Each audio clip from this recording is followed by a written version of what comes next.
Hello दोस्तों, कैसे हैं आप सब लोग। स्वागत है आप सभी का हमारे YouTube channel MK online academy में। फ्रेंड्स, आज हम आपके लिए लेकर के आए हैं ग्रामर का महत्वपूर्ण टॉपिक टेंस। सोचिए और देखिए आप अपने अंदर, क्या आपसे टेंस आते हैं। यदि आते हैं तो हमें बड़ी खुशी होगी, और यदि नहीं आते तो आप बने रहिए हमारे चैनल पर और देख लीजिए इस वीडियो को पूरा, ताकि आपको टेंसों के बारे में सारी नॉलेज हो जाए।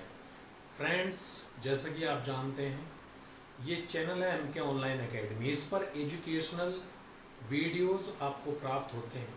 यदि आप, आपका परिवार का कोई बच्चा या कोई ऐसा व्यक्ति जो प्रिपरेशन कर रहा है एग्ज़ाम की, और उसका एग्ज़ाम में ग्रामर का टॉपिक है, ग्रामर का कंटेंट आने वाला है, तो आप बन जाइए, आप हमारे साथ जुड़ जाइए, हमारे चैनल के साथ, MK ऑनलाइन एकेडमी के साथ, और इसका भरपूर फ़ायदा उठाइए। फ्रेंड्स, सब्सक्राइब करना बिल्कुल भी ना भूलें और दोस्तों के साथ शेयर कर दीजिए। तो बगैर देर करे बढ़ते हैं हम अपनी वीडियो की ओर। हमारा टॉपिक है टेंस। तो आप जानते होंगे फ्रेंड्स, टेंस को हिंदी में काल कहा जाता है, और ये 3 प्रकार का होता है। आपको मालूम ही होगा 100% टेंस 3 प्रकार के होते हैं। यदि आपको नहीं मालूम तो एक बार मेरे साथ रिपीट कर दीजिए, आपको बिल्कुल याद हो जाएगा। टेंस 3 प्रकार के होते हैं। Number 1, number 2, number 3। पहला टेंस होता है फ्रेंड प्रेजेंट, प्रेजेंट टेंस। दूसरा होता है फ्रेंड्स पास्ट, और तीसरा होता है हमारा फ्यूचर, फ्यूचर टेंस। अगर हम हिंदी की बात करें तो इसको बोला जाता है फ्रेंड्स वर्तमान काल, इसको बोला जाता है भूतकाल, और इसको बोला जाता है भविष्य काल। फ्रेंड्स, आपको मैं बताता चलूं कि प्रत्येक, आपको बताया मैंने टेंस 3 प्रकार के होते हैं, लेकिन यहाँ पर प्रत्येक टेंस 4 श्रेणियों में बटा होता है, यानी कि प्रत्येक के 4 काइंड होते हैं। अगर हम प्रेजेंट की बात करें तो इसका पहला, प्रेजेंट का जो पहला काइंड होगा वो होगा फ्रेंड्स इनडेफिनिट, इनडेफिनिट। दूसरा होगा कंटिन्यूअस। तीसरा होगा फ्रेंड्स परफेक्ट, और चौथा होगा परफेक्ट कंटिन्यूअस। इसी प्रकार अगर हम पास्ट को भी बांटे तो ये भी 4 प्रकार में ही आएगा। पास्ट इंडेफिनिट, दूसरा होगा फ्रेंड्स पास्ट कंटिन्यूअस, और तीसरा होगा पास्ट परफेक्ट, और चौथा होगा पास्ट परफेक्ट कंटिन्यूअस। इसी प्रकार फ्रेंड्स फ्यूचर को भी हम 4 भागों में बांट देंगे। इसका पहला भाग होगा फ्यूचर इंडेफिनिट, दूसरा होगा फ्यूचर कंटिन्यूअस, तीसरा होगा फ्यूचर परफेक्ट, चौथा होगा फ्रेंड्स फ्यूचर परफेक्ट कंटिन्यूअस।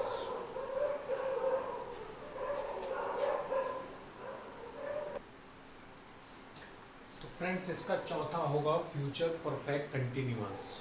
इस प्रकार ये टोटल 12 टेंस हो जाते हैं। टोटल कितने टेंस होंगे फ्रेंड्स? 12। इनके नाम सभी के आपको याद होने चाहिए। मेन टेंस जो होते हैं वो 3 प्रकार के होते हैं, और उन 3 प्रकार में प्रत्येक प्रकार को 4 भागों में बांटा जाता है, इसलिए 3 चौक 12 टोटल टेंस हो जाते हैं फ्रेंड्स 12। और 12 के 12 टेंस आपको आने चाहिए। यदि आप भी चाहते हैं कि मुझसे 12 के 12 टेंस आए तो जुड़ जाइए आप हमारे चैनल MK ऑनलाइन एकेडमी के साथ। क्योंकि इस चैनल पर होने वाले हैं 12 के 12 टेंस कंप्लीट। फ्रेंड्स, यदि हम बात करें प्रेजेंट टेंस की, तो प्रेजेंट टेंस बात करता है वर्तमान की, और वर्तमान में हमेशा प्रेजेंट की बात होती है, आज की बात होती है, आज की बात होती है। पास्ट यानी कि भूतकाल यानी कि बीता हुआ समय, इसमें हमेशा गुजरे हुए जमाने की बात होती है, जो काम गुजर जाता है उसकी बात होती है। और अगर हम बात करें फ्यूचर की, तो फ्रेंड्स ये होता है भविष्य काल, और इसमें हमेशा आने वाले समय में जितने भी काम होंगे उन सभी में फ्यूचर की बात होगी। आपको मैं बताता चलूं, जब हम बात करेंगे प्रेजेंट इंडेफिनिट की, प्रेजेंट इंडेफिनिट की, तो फ्रेंड्स इसके कुछ रूल आपको याद करने होंगे। इसी प्रकार present continuous, present perfect, present perfect continuous, इन सभी के रूल्स और रेगुलेशन अलग अलग होते हैं, अलग अलग नियम लगते हैं। उन सभी नियम को बहुत आसानी के साथ हम आपके सामने बिल्कुल बताने वाले हैं। दोस्तों, जैसा कि आप देख पा रहे हैं, यहाँ पर ये सभी टेंस लगे हुए हैं। अब हम सबसे पहले टेंस जो आ रहा है हमारा प्रेजेंट इंडेफिनिट, इसकी बात करने वाले हैं, तो बने रहिए आप हमारे साथ। तो फ्रेंड्स, यहाँ पर मैं लेकर गया हूँ आपके सामने present indefinite tense. Present indefinite tense की हम बात करने वाले हैं। दोस्तों, प्रेजेंट इंडेफिनिट टेंस की जो पहचान होती है वो होती है ता है, ती है, ते है। यानी कि इन वाक्यों के अंत में आपको ता है, ती है, ते है लिखा हुआ मिलेगा। जैसे वह खाना खाता है, वह स्कूल जाता है, सीमा दिल्ली जाती है, जाता है, जाते हैं, जाती है, खाता है, खाती है, खाते हैं, पीता है, पीते हैं, पीती है। ये सब ता है, ती है यानी कि हैबिचुअल सेंटेंस आपको मिलेंगे, आदत वाले वाक्य मिलेंगे। उन सभी की पहचान लास्ट में ता है, ती है, ते है से हो जाती है। तो ये फाइंड आउट करना बहुत आसान है। किसी भी वाक्य से यदि आपको पता चलता है कि उसकी हैबिट है, तो समझ जाइए वो सेंटेंस प्रेजेंट इंडेफिनिट है। यदि हम इंग्लिश की बात करें, तो इंग्लिश में कैसे पहचानेंगे? तो इंग्लिश में पहचानने के लिए सेंटेंस में वर्ब की फर्स्ट फॉर्म के साथ एस या ई एस लगता है, यदि वाक्य सिंगुलर है। और यदि वाक्य प्लूरल है, तो फ्रेंड्स केवल वर्ब की फर्स्ट फॉर्म मिलेगी, सब्जेक्ट मिलेगा और ऑब्जेक्ट। और अगर निगेटिव की बात करें फ्रेंड्स, तो निगेटिव में आप कैसे पहचानेंगे कि ये प्रेजेंट इंडेफिनिट वाक्य है? उसके लिए आप डू और डज से पहचान जाएंगे। यदि वाक्य सिंगुलर होगा तो डज नॉट आपको मिलेगा, और यदि वाक्य प्लूरल है तो वहाँ पर डू नॉट मिलेगा, वर्ब की फर्स्ट फॉर्म मिलेगी। समझ जाइए वो प्रेजेंट इंडेफिनिट है। इसी प्रकार इंटरोगेटिव सेंटेंस यदि है और आपको पहचानना है, तो समझ जाइए अगर डू और डज का प्रयोग वाक्य के शुरू में हो रहा है तो वो इंटरोगेटिव है प्रेजेंट इंडेफिनिट का। आप उसको आसानी से फाइंड आउट कर सकते हैं। प्रेजेंट इंडेफिनिट में वर्ब की फर्स्ट फॉर्म ही यूज होती है। तो फ्रेंड्स, यहाँ पर रूल नंबर फर्स्ट हमने लिखा है, यहाँ पर यदि वाक्य अफर्मेटिव का सिंगुलर है, समझ जाइए। आप एक बार मेरे साथ रिपीट कर लीजिए, आसानी होगी, आप समझ जाएंगे। 2-3 बार रिपीट करेंगे, एक एक्सरसाइज करेंगे, आपकी समझ में आ जाएगी। यदि वाक्य अफर्मेटिव का सिंगुलर है, यदि वाक्य अफर्मेटिव का सिंगुलर है, प्रेजेंट इंडेफिनिट टेंस की बात हो रही है केवल। अफर्मेटिव तो आपको सभी टेंसों में मिलेंगे, लेकिन हम यहाँ प्रेजेंट इंडेफिनिट की बात कर रहे हैं। तो प्रेजेंट इंडेफिनिट टेंस के अफर्मेटिव की मैं बात कर रहा हूँ। यदि अफर्मेटिव सिंगुलर है, प्रेजेंट इंडेफिनिट टेंस में अफर्मेटिव यदि सिंगुलर है, तब वर्ब की फर्स्ट फॉर्म के साथ आपको एस या ई एस लगा हुआ मिलेगा। वर्ब की फर्स्ट फॉर्म में फ्रेंड्स एस या ई एस मिलेगा, और उसका प्रयोग हम एस या ई एस का प्रयोग करते हैं। फॉर्मूला क्या बन जाएगा? फॉर्मूला बन जाएगा सब्जेक्ट वर्ब की फर्स्ट फॉर्म के साथ एस या ई एस प्लस ऑब्जेक्ट। एक एग्जाम्पल बना लेते हैं इसका, कैसे टेंस बनेगा। ये तो मैंने आपके सामने फॉर्मूला लिखा हुआ है। आपको मैं एक बात बताता चलूँ यहाँ एग्जाम्पल रोक के। यदि आपको प्रेजेंट इंडेफिनिट टेंस का अफर्मेटिव कोई वाक्य बनाना है इंग्लिश में, तो वो बहुत ही आसान है यदि आप फॉर्मूला याद कर लें। फॉर्मूला याद कर लीजिए, सब्जेक्ट वर्ब की फर्स्ट फॉर्म के साथ एस प्लस ऑब्जेक्ट। अब आपको कोई भी एक सब्जेक्ट लेना है, जैसे कि आपसे वाक्य बनाना नहीं आता तो आप यहाँ से इस फॉर्मूले से आसानी से सीख जाएंगे। फ्रेंड्स, सबसे पहले सब्जेक्ट लेंगे। सब्जेक्ट में हमेशा वो होता है जैसे नाउन या प्रोनाउन, जिसके बारे में हम बात करते हैं, जिसके बारे में बातें हो रही है। तो सपोज दैट हम मोहन के बारे में बात कर रहे हैं, मोहन के बारे में कोई बात कर रहे हैं, तो हमारा सब्जेक्ट हो जाएगा मोहन। तो फ्रेंड, फॉर्मूले में सब्जेक्ट लिखा हुआ है, सेंटेंस जब बनाएंगे तो हम उस सब्जेक्ट का नाम लिख देंगे मोहन। हम मोहन की बात कर रहे हैं। सपोज दैट मोहन कोई काम कर रहा है, जैसे मोहन पत्र लिखता है, मोहन पत्र लिखने का काम कर रहा है, यानी कि मोहन पत्र लिखता है। यहाँ पर आप देख सकते हैं फॉर्मूले में सब्जेक्ट के बाद आपको कुछ नहीं लिखना, आपको वर्ब की फर्स्ट फॉर्म लिखनी है। और पत्र लिखना, मोहन पत्र लिखता है, यहाँ पर लिखना एक वर्ब है, एक एक्शन है, हमेशा एक्शन ही वर्ब होता है फ्रेंड्स। तो लिखना, और लिखने को इंग्लिश में बोलते हैं राइट, तो हम लिखेंगे राइट, हमें कुछ और नहीं लिखना। अब हम देखेंगे, चूंकि हमारा सेंटेंस सिंगुलर है तो वर्ब के साथ एस या ई एस जरूर लिखेंगे। तो यहाँ पर आप देख सकते हैं ई एस तो आएगा नहीं, केवल एस ही आएगा, क्योंकि ई ऑलरेडी लगा हुआ है, तो राइट्स हो जाएगा, मोहन राइट्स। अब आपको ऑब्जेक्ट लिखना है। ऑब्जेक्ट में वो सभी आता है जो सब्जेक्ट काम करता है। सब्जेक्ट के बारे में जो भी कुछ कहा जाए वो ऑब्जेक्ट होता है फ्रेंड्स। तो मोहन राइट्स, मोहन क्या लिखता है? पत्र लिखता है। Mohan writes letter. इस प्रकार आप सेंटेंस बना देते हैं प्रेजेंट इंडेफिनिट का अफर्मेटिव आसानी से, फॉर्मूले से। बढ़ते हैं रूल नंबर 2 की ओर।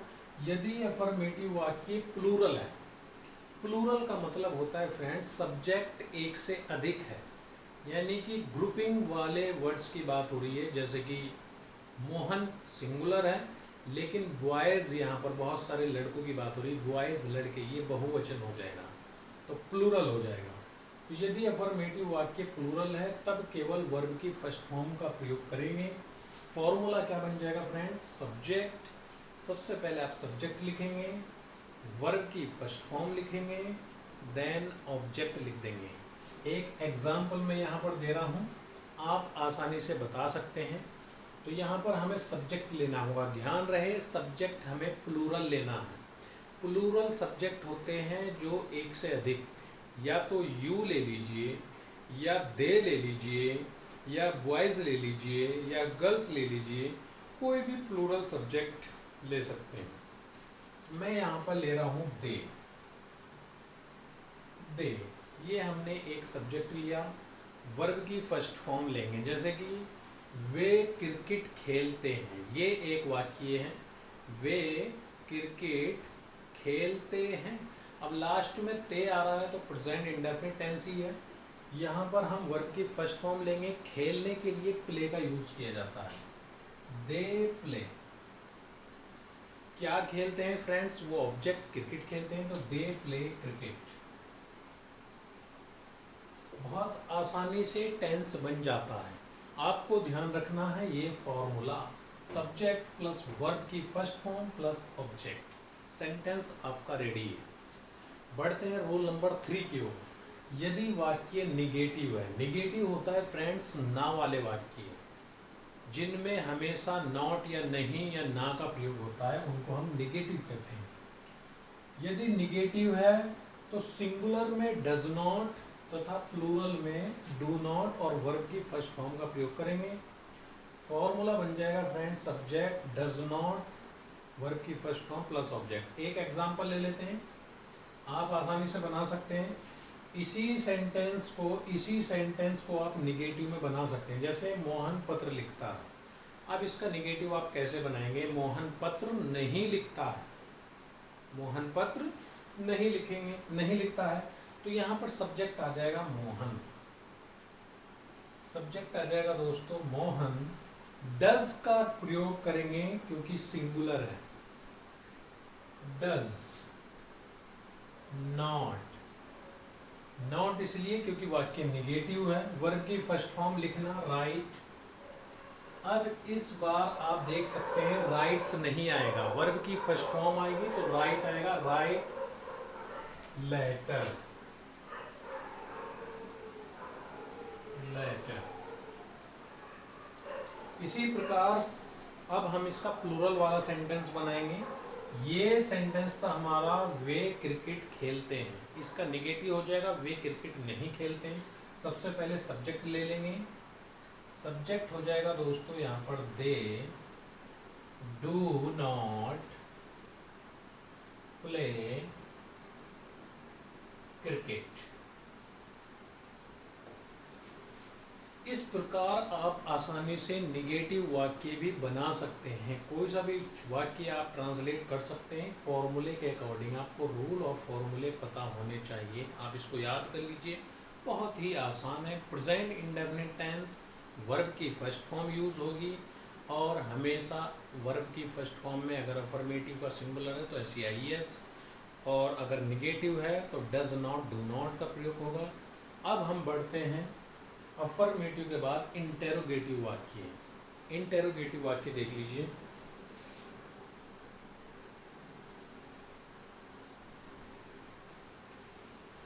तो फ्रेंड्स तीसरा है हमारा interrogative sentence, present indefinite tense का इंटेरोगेटिव। इसका रूल ये कह रहा है कि इंटेरोगेटिव वाक्यों में डू या डज का प्रयोग वाक्य के शुरू में करेंगे। दोबारा सुन लीजिए, एक बार मेरे साथ रिपीट कर दीजिए। इंटेरोगेटिव वाक्य में डू या डज का प्रयोग वाक्य के शुरू में करेंगे। फॉर्मूला यहाँ पर लिखा हुआ है, सिंगुलर के लिए डज आएगा शुरू में, सब्जेक्ट आएगा, वर्ब की फर्स्ट फॉर्म आएगी प्लस ऑब्जेक्ट आएगा। एक एग्जांपल कर देते हैं यहाँ पर, डज, सबसे पहले डज लिखना है, डज। फिर आपको सब्जेक्ट लेना है, सिंगुलर है तो मोहन ही ले लीजिए, डज मोहन। वर्ब की फर्स्ट फॉर्म यानी कि राइट, ऑब्जेक्ट ए लेटर, क्या मोहन एक पत्र लिखता है। इसकी हिंदी बन जाएगी फ्रेंड्स, क्या मोहन एक पत्र लिखता है। इसी प्रकार यदि प्लूरल हो तो प्लूरल वाक्य हमने अभी पहले बनाया था, वे क्रिकेट खेलते हैं, तो इसका इंटेरोगेटिव बन जाएगा क्या वे क्रिकेट खेलते हैं।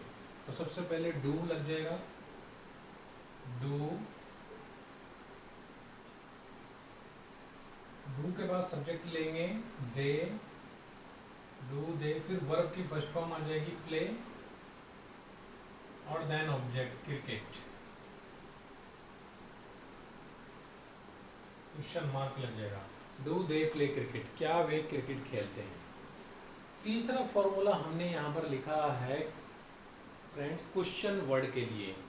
क्वेश्चन वर्ड, QW का मतलब होता है क्वेश्चन वर्ड।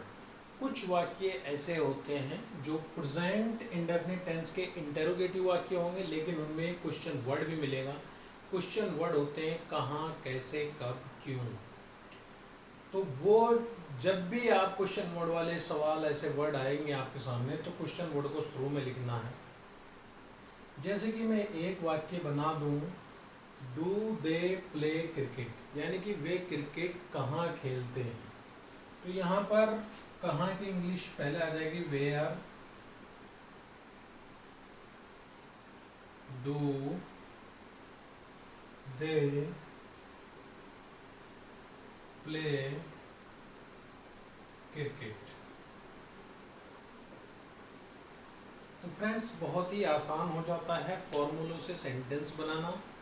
आपको करना क्या है, फॉर्मूलों को ध्यान से पढ़ना है, एक बार रिपीट कर देना है और प्रैक्टिस कर लेनी है अपनी एक्सरसाइज की। तो आज की वीडियो में बस इतना ही फ्रेंड्स। कल को नए टॉपिक के साथ, नए टेंस के साथ हम आपके सामने फिर मुखातिब होंगे, फिर हाजिर होंगे। कल मिलते हैं फ्रेंड्स।